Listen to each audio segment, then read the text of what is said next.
trechinho do Evangelho aqui, que é no capítulo 17, sede perfeitos. Eu vou ler aqui o item 8, a virtude, né? Esse capítulo 17, sede perfeitos, você vai ter caracteres da perfeição, o homem de bem, os bons espíritas, parábola do semeador, instrução dos espíritos, o dever, a virtude, que é o que a gente vai ler, os superiores e os inferiores, o homem no mundo, cuidar do corpo e do espírito. Isso é a instrução dos espíritos, né? E o item 8 nos diz o seguinte: a virtude, no seu mais alto grau, é o conjunto de todas as qualidades essenciais que constituem o homem de bem. Ser bom, caridoso, trabalhador, sóbrio, modesto, essas são as qualidades do homem virtuoso. Infelizmente, muitas vezes elas são acompanhadas de pequenas falhas morais que as desmerecem e as enfraquecem. Aquele que faz alarde de sua virtude não é virtuoso, visto que lhe falta a qualidade principal, a modéstia, e que possui o vício mais contrário, o orgulho. A virtude verdadeiramente digna desse nome não gosta de se exibir. Temos que descobri-la. Ela, porém, oculta-se na sombra e foge da admiração das multidões.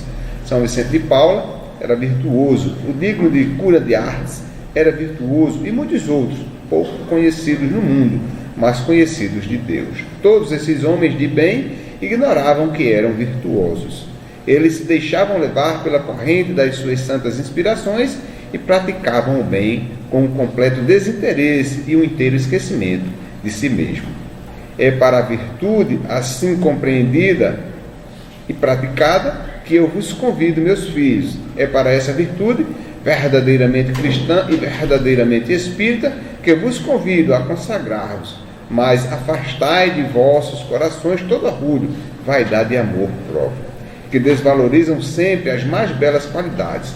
Não imiteis esse homem que se apresenta como modelo e gaba as suas próprias qualidades para todos os ouvidos complacentes. Essa virtude que assim se ostenta muitas vezes esconde uma infinidade de pequenas torpezas e odiosas fraquezas. Em princípio, o homem que elogia a si mesmo, que ergue uma estátua à sua própria virtude, aniquila a si procedendo todo o mérito efetivo que possa ter. O que direi, porém, daquele cujo único valor é o de parecer que realmente não é? Devo admitir que o homem que faz o bem sinta, no fundo do seu coração, uma satisfação ímpar, mas desde que essa satisfação se exteriorize para receber elogios, ela degenera em amor próprio. Vós todos, a quem a fé espírita aqueceu com seus raios, e que sabeis quanto o homem está longe da perfeição, não vos entreguei jamais a semelhante tolice. A virtude é uma graça que desejo a todos os espíritas sinceros, mas eu lhes direi: mais vale menos virtude com modéstia do que muito com orgulho. É pelo orgulho que as humanidades sucessivas têm se perdido. É pela humildade que um dia elas deverão se redimir. Essa é a mensagem de François Nicolai de Madeleine, cardeal de Morlote, em Paris, em 1863. Né? Interessante que a semana passada a gente leu Ser Perfeito também. Parece que o Evangelho está ficando viciado. Né? Então, sem muito o que falar, até porque estou louco para ouvir seu Luiz. Acho que ele falou em novembro lá na casa, que foi em outubro, né? Ouvir seu Luiz é sempre muito bom. Então, o que é que eu posso dizer a você? Eu que sempre digo que Dora dizia que era um chavão, né? Sempre disse isso, mas é verdade, Dora. Não adianta olhar de lado, não. Né? Esse ano não aguento mais te falar isso.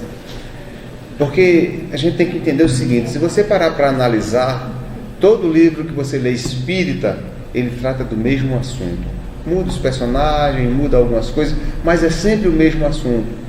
E é aquele velho ditado: água mole em pedra dura, tanto bate até que fura. Então a gente precisa estar sempre lendo e relendo para ver se a gente de fato aprende, porque a gente só aprende lendo e relendo aquilo. Então, por isso que eu repito sempre o que digo, porque tratar o outro com amor, com doçura, com afabilidade é muito fácil aqui, dentro de uma redoma magnética criada pela espiritualidade, sem interferência do psiquismo do planeta lá fora que eu digo fora dessa redoma.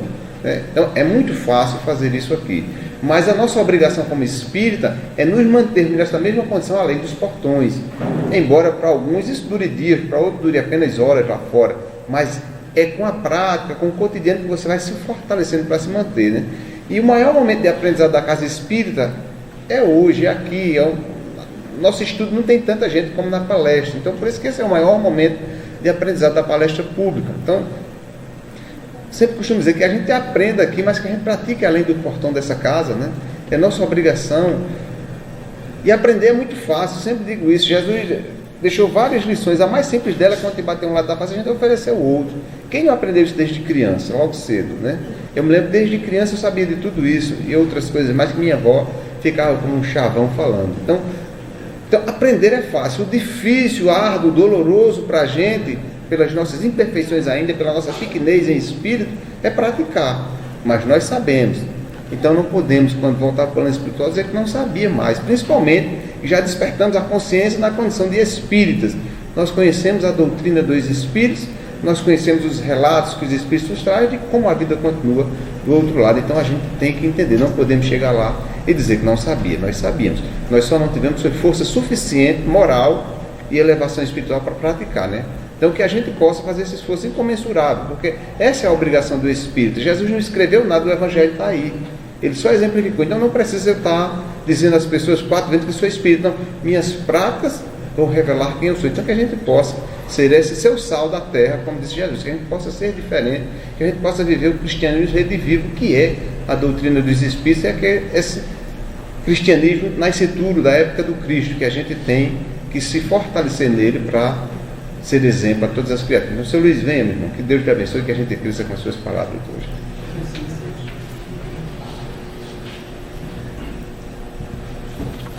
Mais seu Luiz, tá bom.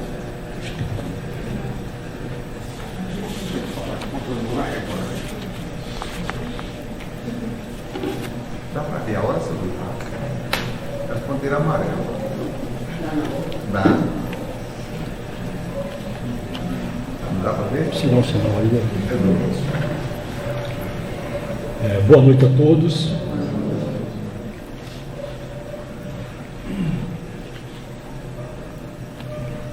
O mundo não acaba e profeta do Piauí é preso após vizinhos tentarem linchá-lo. A PM do Piauí invadiu o imóvel que abrigava um grupo de pessoas que aguardavam o fim do mundo às 16 horas dessa sexta-feira, dia 12, em Teresina. O líder do grupo, Luiz Pereira, 43 anos, foi preso pela polícia e levado para a central de flagrantes, onde presta esclarecimentos. Segundo policiais da central de flagrantes, Pereira foi detido porque vizinhos queriam linchá-lo.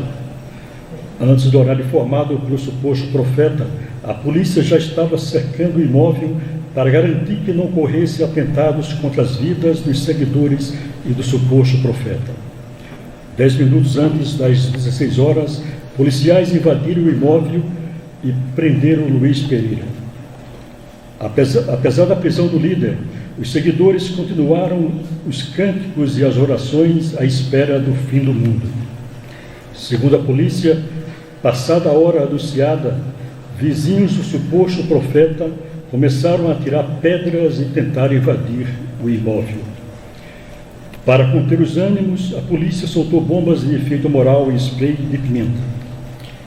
Esse texto aqui foi extraído da noticiasuol.com, 12 de outubro de 2012. E a partir desse texto eu coloco a proposta do tema, que é a previsão do futuro. Bom, eu pergunto, é possível prever o futuro? Devemos acreditar em pressentimentos? Os sonhos podem revelar o que irá acontecer conosco no estado de vigília? É possível mudar o passado? Devemos acreditar em previsões do fim do mundo? São essas perguntas que talvez muitas pessoas fazem, né? Fizeram e fazem no dia a dia, e que nós vamos abordar esse assunto para fazer uma tentativa de dar algumas respostas a essas perguntas. Bom, mas antes, nós vamos dar alguns conceitos que para todos nós parecem simples, mas se a gente for ver a profundidade, tá, desses conceitos, a gente vê que não é tão simples assim. É o conceito do tempo, né? Tá, o que é o tempo? Bom, o tempo está sempre relacionado com o espaço. Então, não existiria tempo se não houvesse espaço. Nós conhecemos o tempo, que é o movimento de rotação da Terra. Quando a Terra gira em torno de si, voltando ao ponto de partida, isso demora 24 horas. Tá, nós conhecemos também o movimento de translação da Terra em redor do Sol, e esse movimento, né, volta ao ponto de partida em 365 dias e 3 meses.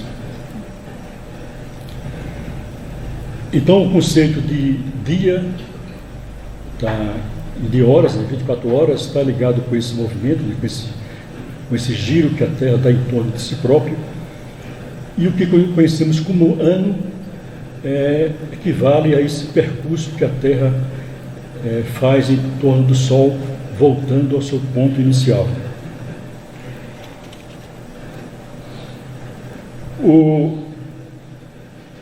A velocidade de rotação da Terra, né, são 1.700 km por hora. Tá, se a gente for se locomover com essa velocidade, então nós sairíamos aqui para João Pessoa, demorava cerca de 5 minutos. O movimento da Terra ao redor do Sol tem uma velocidade de 107 mil quilômetros por hora. Então, nesse movimento aqui da Terra do Sol, ele percorreria a distância de Campina Grande para João Pessoa em 5 segundos. Bom, além disso, nós temos o movimento do sistema solar ao redor do centro da galáxia. E a velocidade desse movimento é cerca de 1 milhão de quilômetros por hora. Então, esse movimento equivale a sair de Campina Grande para João Pessoa em meio segundo. Bom, e nós estamos aqui achando que estamos parados, né? Vocês estão aí sentados, eu estou aqui em pé nesse local e achando que estamos parados. Na verdade, nós estamos viajando aí 107 mil quilômetros por hora, tá, ao redor do centro da galáxia. Então, o tempo, ele tem essa característica de movimento. Bom, e aí eu estava aqui sentado cerca de 10.080 minutos no passado, né, equivalente a 168 horas, estava sentado ali, e já nesse tempo passado, eu já previa que estaria aqui falando para vocês. Então, eu fiz uma predição do futuro. Tá, como isso é possível? Tá, eu estava sentado aqui assistindo a palestra e o Davi fez o convite para fazer a palestra hoje. Tá, e partir desse momento eu já previa que estaria aqui. Então, fiz a previsão de futuro, né? E muitas coisas poderiam ter acontecido para que isso não acontecesse, né?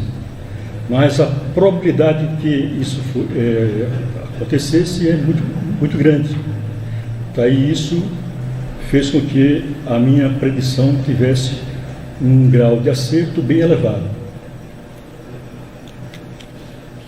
Embora a chuva que teve hoje pudesse ter atrapalhado, né, mas não foi suficiente para transformar aí esse percurso.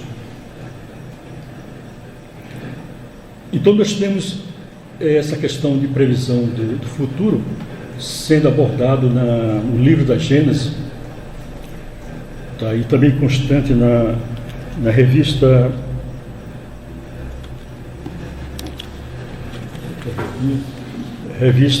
Espírita,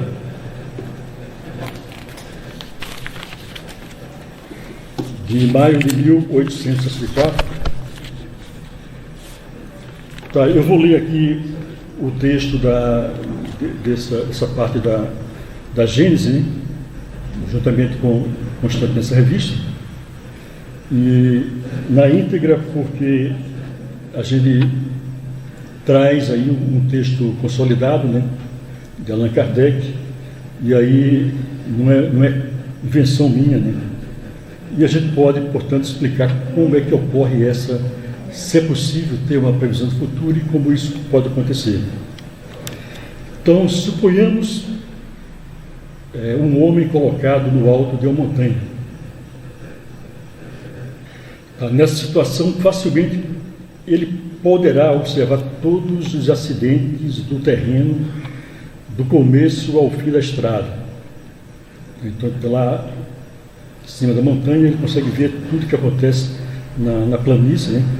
E na estrada que tem nessa planície. O viajante que por primeira vez percorre essa estrada sabe que caminhando chegará ao fim. Então, o viajante lá na estrada, né, ele vê a orientação da estrada e ele sabe que caminhando essa estrada ele vai chegar num determinado local. Tá, isso é simples.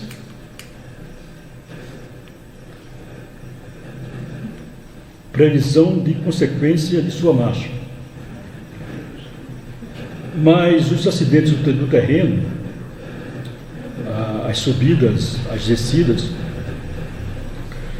os riachos a transpor, as matas a atravessar, os precipícios onde pode cair, os ladrões postados para o assalto, as hospedarias onde poderá descansar, tudo isso independe de sua pessoa. Então, tudo que acontece aí ao longo da estrada independe do viajante, porém ele sabe que, seguindo aquela estrada, ele vai chegar a um determinado destino. Para ele, o futuro é desconhecido. Ele está caminhando na estrada, o futuro é desconhecido. Porque sua vista não vai além do pequeno círculo que ele envolve, tá? da distância que ele consegue observar. Quanto à duração, mede-a pelo tempo consumido em percorrer o caminho. Tirai-lhe os pontos de referência e apaga-se a duração. Então essa é a visão do viajante que está lá embaixo, lá na estrada, né? Já para o homem que está na montanha e que acompanha o viajante com o olhar, tudo isso é presente. Suponhamos que esse homem desça até o viajante e que ele diga: em tal momento encontrareis tal coisa, sereis atacado e socorrido. Então, nesse momento, ele fez uma predição do futuro. Tá, para o viajante, isso é o futuro. Para o homem da montanha, é presente. Ok? Então, esse texto aí da Gênese, Allan Kardec, dá uma explicação como é feito aí, tá, esse processo de presente e futuro, né? E que uma pessoa numa determinada posição privilegiada consegue ir para o futuro estando no presente.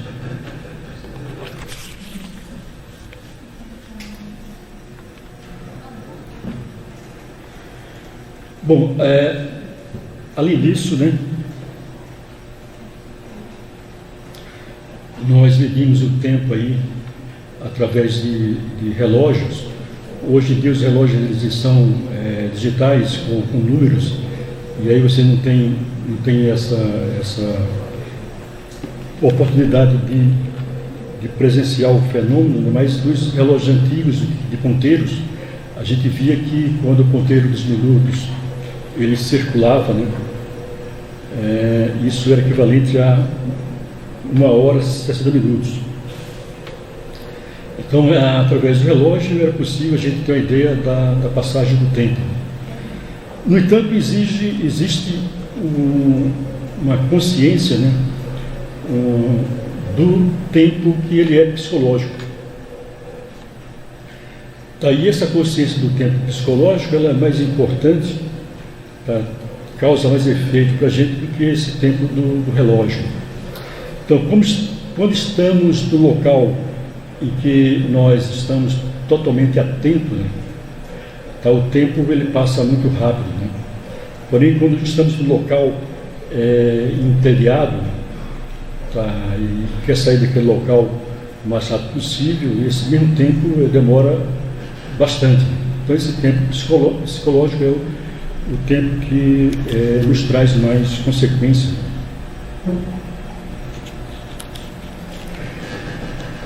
Bom, então, nós aqui, como espíritos encarnados, não podemos ir para o futuro. Nós somos o viajante que estamos na estrada, então nós não podemos ir lá à frente na estrada e ver os obstáculos que teremos pela frente, porque estamos encarnados. Mas os espíritos desencarnados que têm uma certa evolução, ele é semelhante ao homem que está na montanha e que consegue ver aquilo que acontece na estrada através dessa visão ampliada. E aí, através da intuição, eles podem revelar o que vai acontecer, né, nesse futuro através dos canais intuitivos, desde que o espírito encarnado tenha desenvolvido, né, esses canais intuitivos.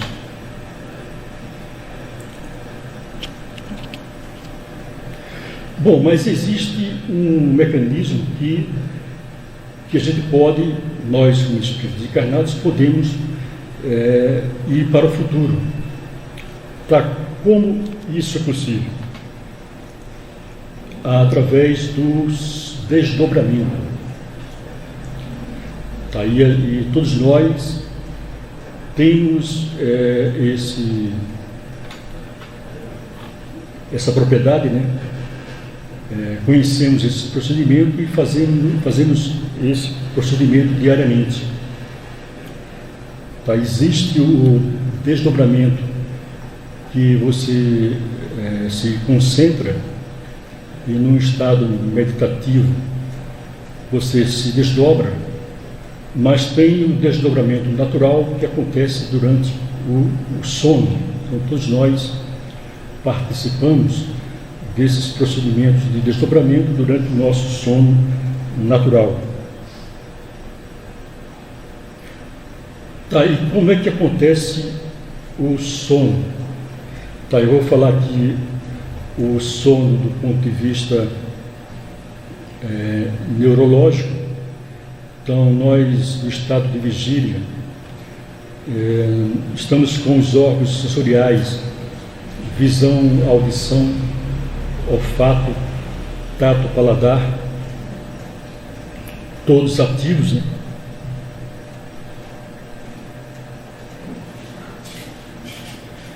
E todos esses órgãos sensoriais, eles enviam mensagens elétricas para o cérebro, e aí ocorre lá a decodificação em entendimento, né?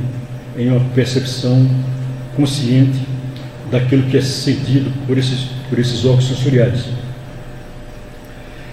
E aí essa atividade, ela produz lá nas redes neuronais do cérebro uma vibração de torno de 14 Hz.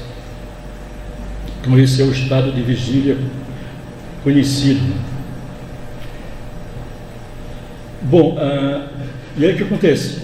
Quando a gente resolve dormir, inicialmente vem o estado de relaxamento, a sonolência, e aí essa vibração cerebral ela começa a se reduzir,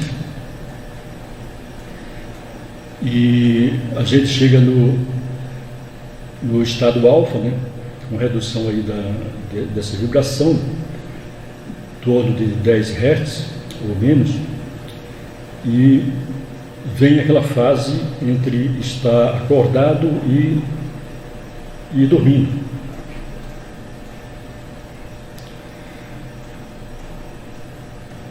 Esse estágio aí entre estar acordado e dormindo demora cerca de 15 minutos, que é o primeiro estágio do sono. Tá, em seguida vem o segundo estágio do sono, em que novamente há uma redução dessa atividade cerebral, redução nas vibrações do cérebro. Há uma redução de todas as atividades fisiológicas, renal, a respiração é reduzida, somente há um aumento na atividade gástrica. No entanto, todos os outros órgãos reduzem as suas atividades. Então você tem aí uma redução de energia gasta nesse momento. E aí o sono vai para a etapa 3, onde se tem uma redução também em toda a atividade fisiológica. Estágio 4, mais uma vez, em torno de 30 minutos para cada fase dessa. E a partir da quarta fase, volta para a fase 3 e depois para a fase 2. Se for colocado aí instrumentos para medir a atividade muscular, né, principalmente braços e pernas, vai perceber aí que a atividade muscular é praticamente zero. Né?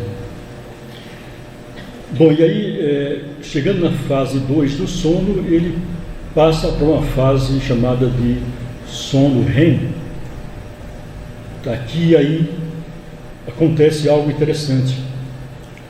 As atividades fisiológicas elas começam a funcionar novamente. E aí todas as características neurológicas elas voltam como se a pessoa estivesse acordada, né? Estado de vigília.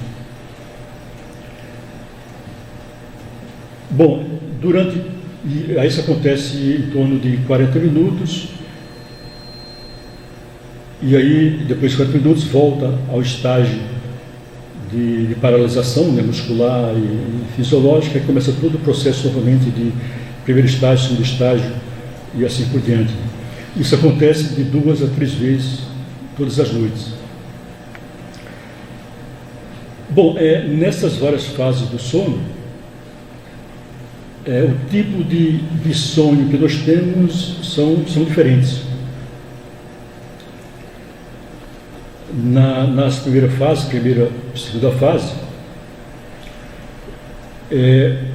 o cérebro ele começa a transportar informações que a gente viveu durante o dia, né?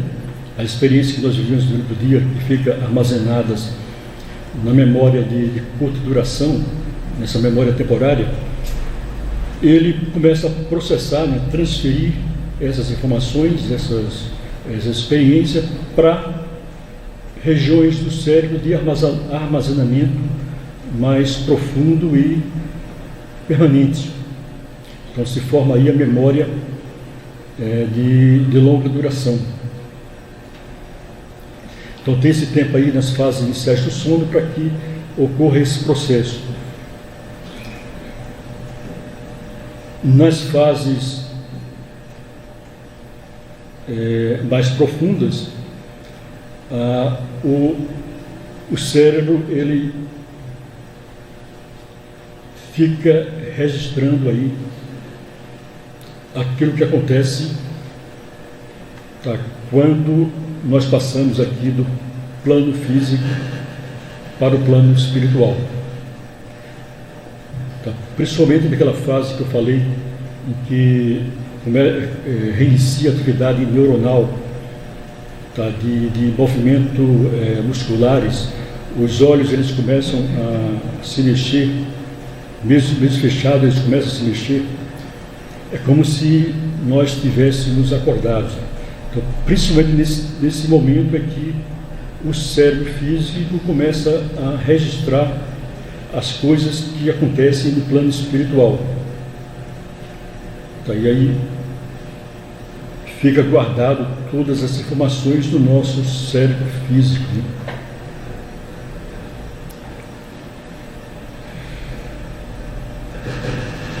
Bom, e o que acontece nesse momento? Então, a gente falou da parte física, né? Da parte neurológica, mas ainda não falamos da parte espiritual. Nós, como espírito, já mesmo no momento da primeira fase, nós já nos deslocamos para o plano espiritual. Tá?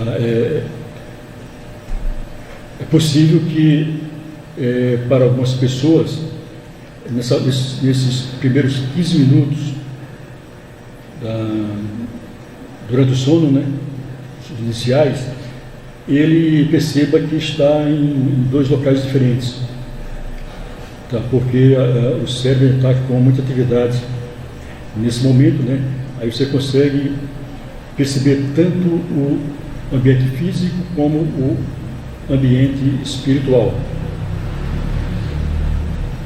Bom, nesse momento aí, se o cérebro estiver muito carregado, né, tá, nessa transferência de informações da memória de curta duração para a memória de longa duração, ele não vai registrar o que ocorre conosco, né, no plano espiritual. Então se perde aí essa informação. Bom, devido à nossa ainda ligação, né, com a matéria, tá, a nossa pouca evolução, muitas vezes nesse momento a gente não consegue se desdobrar completamente. Então nós ficamos junto ao nosso corpo físico, né, e não consegue caminhar muito longe.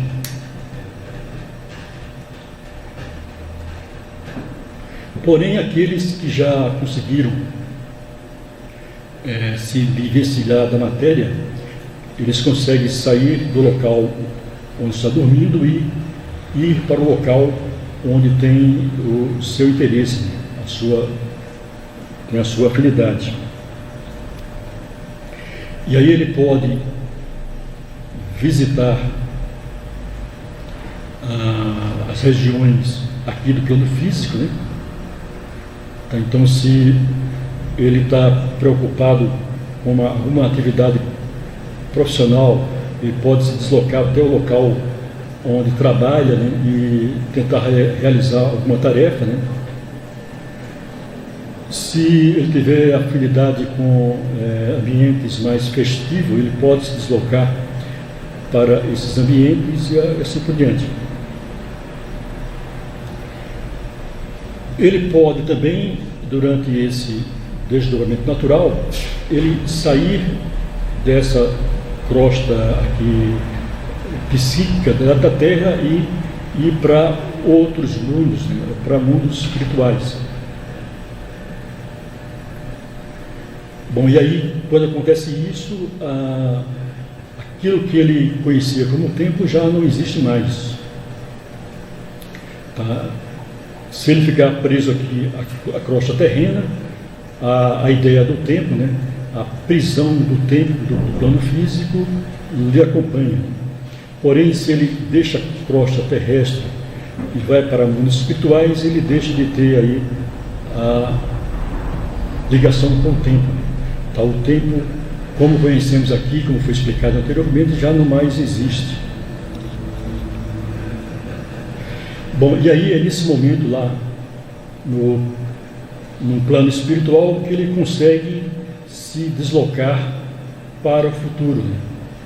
Então ele está na condição daquele homem que está lá no alto da montanha e vê o que vai acontecer no futuro.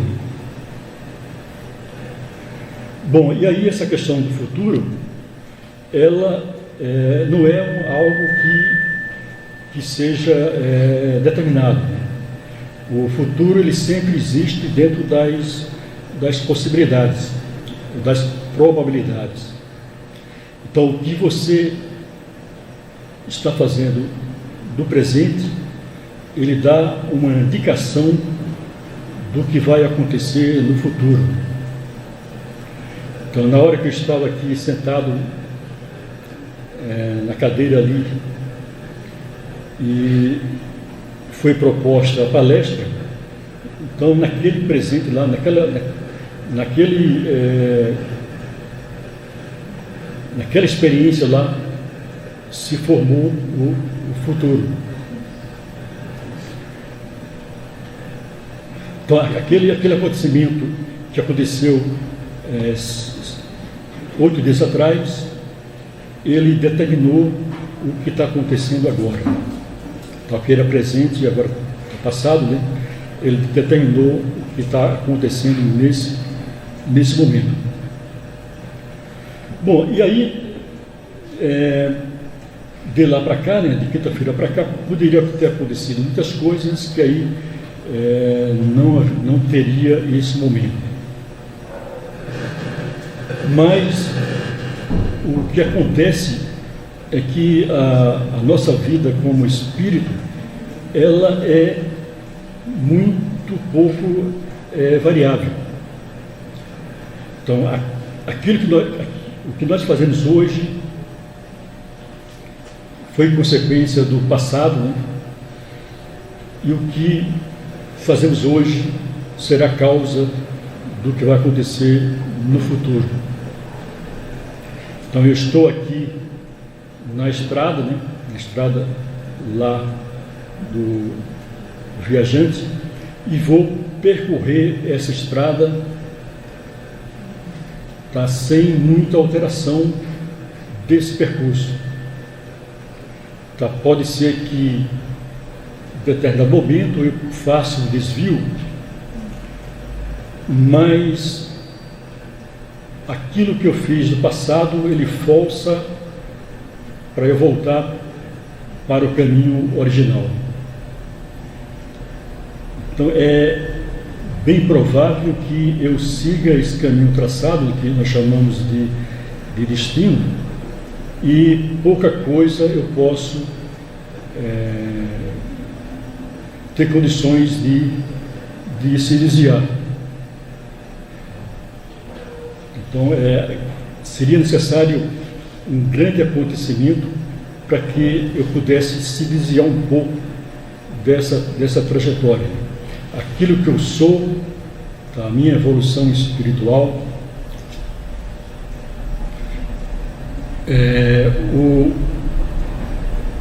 a personalidade que eu tenho no momento, da minha profissão, minha família, o ambiente profissional, todos eles definem aí uma trajetória.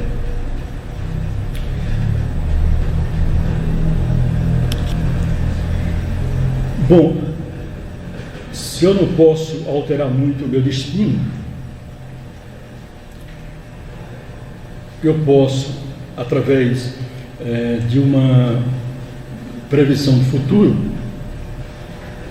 começar a, dia a dia, fazer pequenas alterações, né, desse destino, através da vontade, através da conscientização, através de estudo, através de práticas de caridade e assim por diante.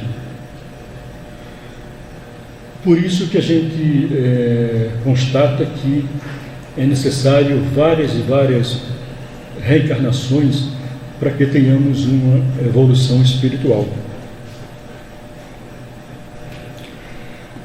Bom, mas voltando lá eu estou lá no plano espiritual, longe da crosta psíquica da Terra. Então, nesse momento, a visão do futuro ela é aberta. Tá? Eu só posso sair dessa esfera psíquica da crosta se eu tiver condições, se eu for já um espírito que tem uma certa evolução, nem todos podem fazer isso. Então, se eu conseguir sair dessa esfera, abre-se esses horizontes do futuro e eu posso prever o que vai acontecer. Então, nesse momento, eu tenho informação do futuro, né? Daí eu posso prever o futuro.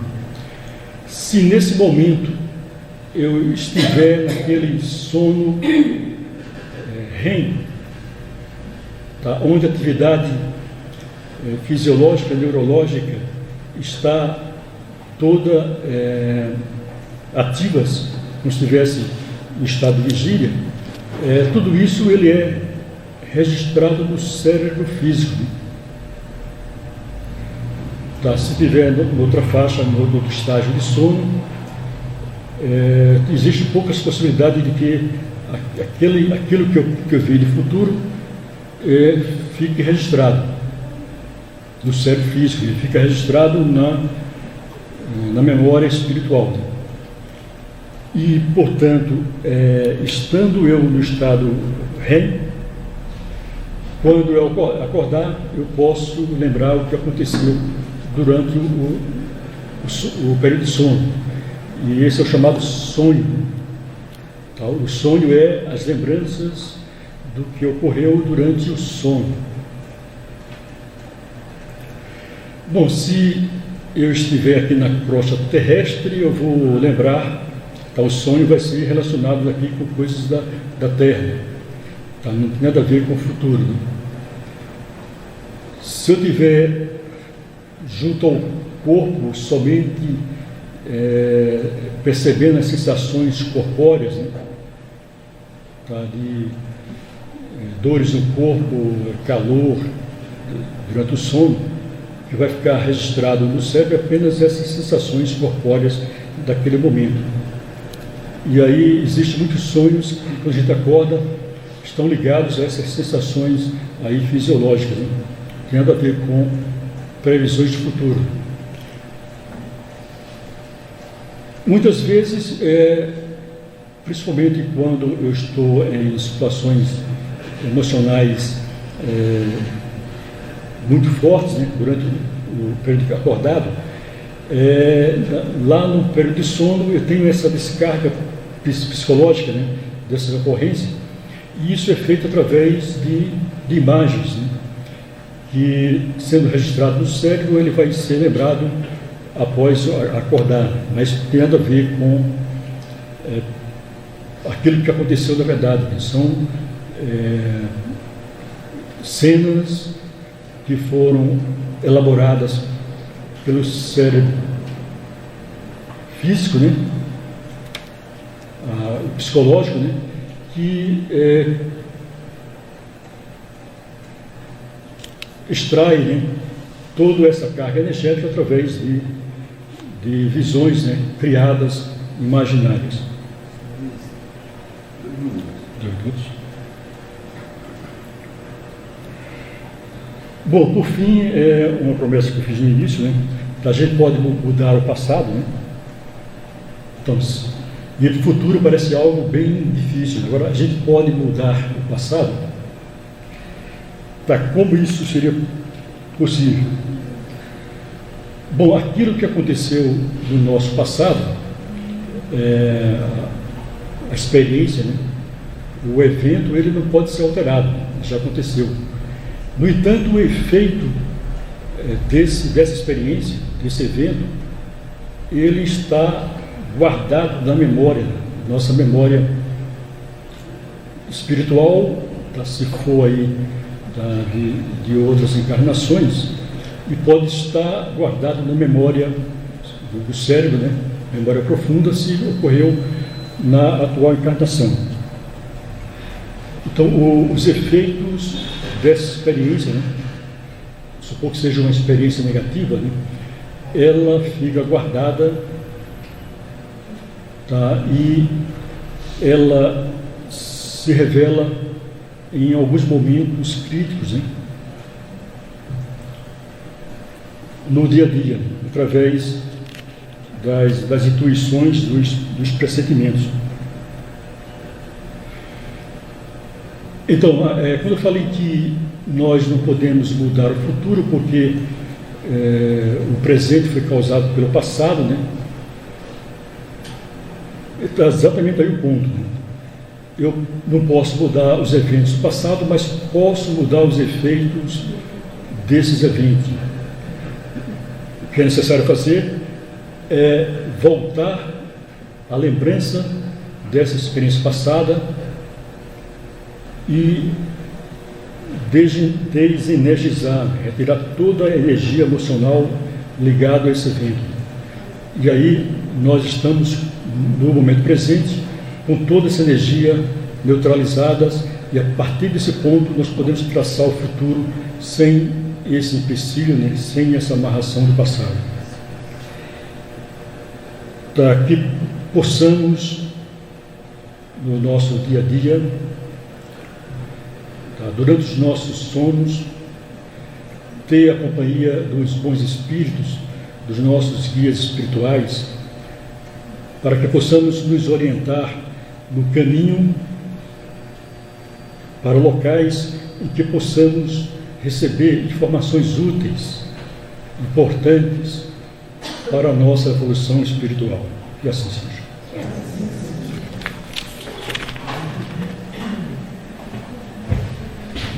Aí a palestra do nosso irmão Luiz, né, tão bem desenvolvida, né, pela atividade profissional de professor universitário, então ele desenvolve uma metodologia de sala de aula, né? Por isso ele segue todo uma didática específica para que as coisas fiquem bem esclarecidas, né? Então que a gente possa de fato fazer esse esforço que nos compete de não mudar o passado, como a própria mensagem de Emmanuel, ninguém pode voltar ao passado, fazer um novo começo, nós podemos recomeçar agora, escrever um novo futuro. Então que a gente possa mudar as nossas condutas, que a gente saiba, ou que a gente possa lembrar aquilo que a gente se acometeu de erros do passado e corrigi-los no presente. Então você vai estar exatamente mudando o efeito daquele passado com as suas ações do presente, né? E seguramente construindo um futuro bem melhor. Isso é possível? É fácil de fazer? Não. Mas estamos aqui para isso, para ensaiar. Por isso temos sucessivas encarnações, para que, como eu disse no começo, pelo esforço da repetição constante, a gente alcance o êxito de realizar a tarefa. Essa é a obrigação do espírita. Temos que tomar consciência disso para que possamos nos modificar naquilo que ainda conseguimos fazer. Aqueles que a gente não consegue, que a gente trabalhe mais, mas devemos estar sempre, constantemente, buscando nos melhorar naquilo que a gente enxerga de imperfeição em nós mesmos, né? Os espíritos esclarecem que a gente deve observar o defeito do outro, mas não para escandalizá-lo, para causar constrangimento, dor, sofrimento, mas para monitorar em nós mesmos se não temos também aquela mesma imperfeição. Então, que a gente possa observar os outros, que a gente possa, principalmente, nos observar, porque aquilo que enxergamos demais no outro, aquilo que enfatizamos demais no outro, é porque ele é muito forte em nós mesmos. Então, precisamos tomar consciência disso. Isso é doutrina dos Espíritos, isso é colocar você na parte filosófica de reflexão, para que a gente possa, juntos, mudarmos a nossa conduta e assim dar nossa parcela de contribuição para a mudança do planeta, para o estado de regeneração. Porque não é o planeta, quando a gente fala o planeta está entrando no estado de regeneração, não é o planeta que vai ser regenerado, mas os espíritos que habitam esse planeta que se regeneram. Se regeneração. Desculpa, deixa para lá. Exato. Tem hora que quando não quer sair, não sai, não tem quem faça. Então, se regeneração. Se regenerarão. Exatamente. Então, é isso que a gente tem que entender. Então, não é, a gente acha que é o globo que vai, não, são os habitantes, porque o globo somos nós, né? A Terra vai sofrer, lógico, também modificações diretamente por causa da nossa conduta. Vamos parar de jogar lixo no mar, lixo em locais indevidos, tudo isso é mudança de conduta e de atitude que o próprio planeta também vai sentir. Então, estamos nesse sistema onde depende das nossas ações, das nossas atitudes. Então, façamos a nossa pequena parte, né? A gente costuma dizer que uma gota no oceano não é nada, mas se aquela gota não cai no oceano, seria uma gota menos no oceano. Então, façamos a nossa parte sem nos importarmos com os outros, né? A gente costuma muito se importar com o outro. Mas o outro não faz, eu não vou fazer. Não. Tenho que ter consciência, eu só posso fazer por mim, o outro é o outro.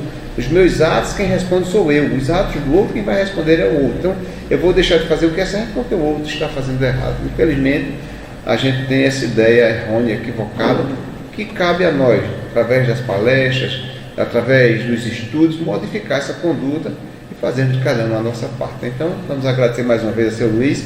Na próxima semana teremos já nosso palestrante que já está prevendo o futuro, né, como foi bem explicado hoje aqui, que é o genro do seu Luiz, para a palestra pela primeira vez na Casa de Assis. Seja bem-vindo, meu irmão, uma alegria poder. Espero que seja a primeira de muitas outras. Vamos assinar um contrato, como eu faço com todo mundo, para você ficar batendo ponto aqui, tá bom? Então vamos fazer nossa prece de encerramento. Acende esse interruptorzinho aí. Aí, garoto. Muito obrigado. Isso, dona Dalva. Aí, Marconi.